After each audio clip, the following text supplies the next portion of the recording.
Bismillahirrahmanirrahim. Assalamu alaikum warahmatullahi wabarakatuh. Welcome to online Quran lesson. Dear student, हमने ईमानियात व इबादात के बारे में पढ़ा था। उसमें हमने सबसे पहले आसमानी किताबों पर ईमान लाना इस टॉपिक के बारे में पढ़ा था। आज हम उसकी प्रैक्टिस करेंगे। आइए शुरू करते हैं।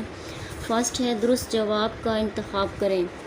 उसका पहला जुज़ है अल्लाह ताला ने आसमानी किताबें नाजिल फरमाई। 2, 3, 4 कितनी थी? 4। आखिरी आसमानी किताब है ज़बूर, इंजील, कुरान मजीद। तो इसका करेक्ट आंसर क्या है? कुरान मजीद। क़यामत तक हिदायत का सरचश्मा है इंजील, कुरान मजीद, ज़बूर। इसका करेक्ट आंसर क्या था? कुरान मजीद। क्या है? कुरान मजीद। खाली जगह पूर करें। अल्लाह ताला ने इंसानों की डैश के लिए आसमानी किताबें नाजिल फरमाई।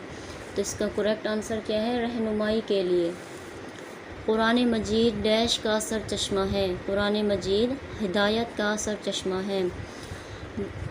3 है इसका जुज़ जिन अंबिया कराम अलैहिस्सलाम पर किताबें नाजिल हुई उन्हें डैश भी कहते हैं, नबी और रसूल भी कहते हैं।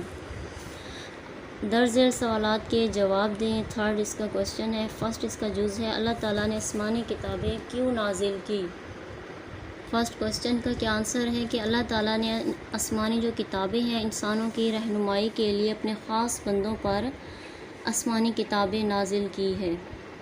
आखिरी आसमानी किताब किस रसूल पर नाजिल हुई?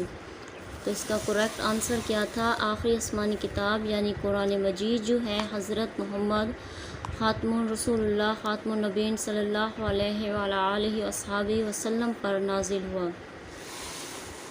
3rd क्वेश्चन है 4 आसमानी किताबों के नाम बताएं। 4 आसमानी किताबों के नाम ये हैं Tawrat, Zabur, Injil, Quran Majeed. Thanks for watching. आपने चैनल को सब्सक्राइब और वीडियो को लाइक करना है इंशाअल्लाह अज़ीज़।